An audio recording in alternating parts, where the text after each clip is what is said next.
नमस्कार साथियों। आपकी शिक्षक भर्ती की परीक्षाओं के लिए अभिवृद्धि और विकास से संबंधित एक प्रश्न जरूर पूछा जाता है, जो एग्जाम के अंदर पक्का 100% इसको पढ़ने के बाद आपका वो बिल्कुल भी गलत नहीं होगा। यहाँ अभिवृद्धि और विकास के अंदर मैं आपको अंतर बता रहा हूं कि अभिवृद्धि क्या होती है और विकास यहाँ पर क्या होता है।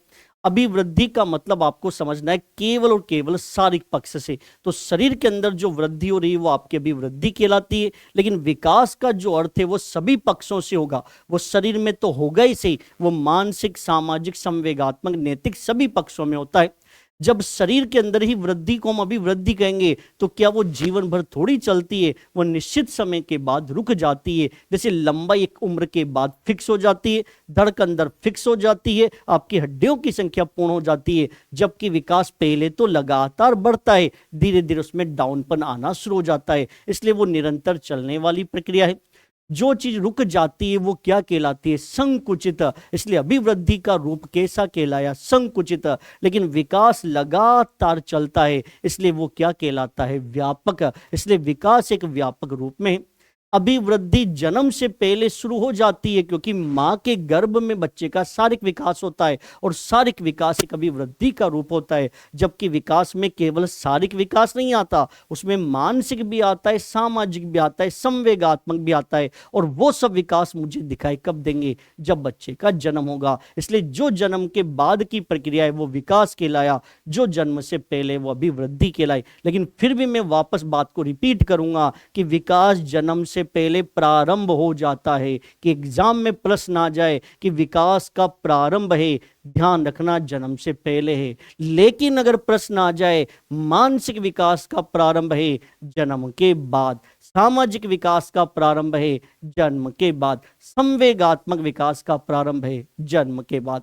अभिवृद्धि एक विज्ञान है क्योंकि इसमें शारीरिक विकास है, जबकि विकास एक मनोविज्ञान है, क्योंकि इसमें हम बच्चे के व्यवहार को देखकर पता करते हैं कि हमारे बच्चे का विकास हुआ कि नहीं हुआ। और जो व्यवहार के बारे में पता करती है उसे ही तो मनोविज्ञान कहते हैं। इसलिए अभिवृद्धि एक विज्ञान है तो विकास एक मनोविज्ञान है। अभिवृद्धि में हमें हर चीज दिखाई देती है, जैसे लंबाई दिख रही है, हड्डियों की संख्या में पता है, दांत हमें पता है, लंबाई के बारे में पता है। जबकि विकास हमें महसूस होता है, इसलिए वो क्या है? अमूर्त है। जो दिखाई दे वो मूर्त, जो दिखाई नहीं दे वो अमूर्त के रूप में। अभिवृद्धि बहुत सरल है। बच्चे की लंबाई आप बढ़ाते हो क्या? नहीं, वो ऑटोमेटिक बढ़ जाती है। अरे बच्चे के दांत हम थोड़ी ना खींच के निकालते, वो अपने आप आते हैं।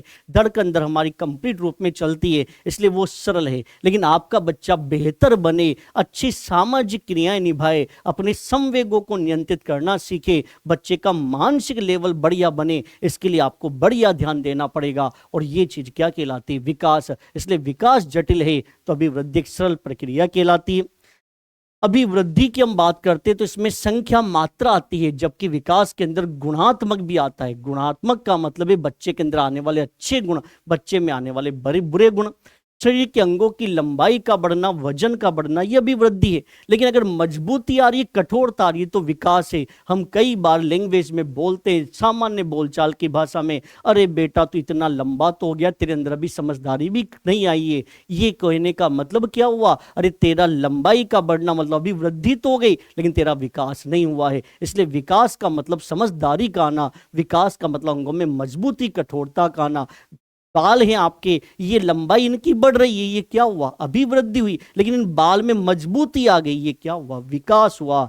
ये हम कहते हैं रचनात्मक है। क्या? अभिवृद्धि। क्यों? क्योंकि रचना करके रुक जाती है, जबकि विकास रचना तो करता है, उसके साथ साथ आपका द एंड भी कर देता है, इसलिए वो विनाश भी करता है। तो विकास रचनात्मक, विनाशात्मक है। अभिवृद्धि विकास का एक रूप है और विकास में जो निहित होती है वो अभिवृद्धि कहलाती है। ये अभिवृद्धि और विकास की मैंने शॉर्ट रूप में आपके सामने चर्चा करी, दोनों को मैंने यहाँ पर समझाया। एक प्रश्न पक्का आपका यहाँ से गलत नहीं होगा। नमस्कार, धन्यवाद।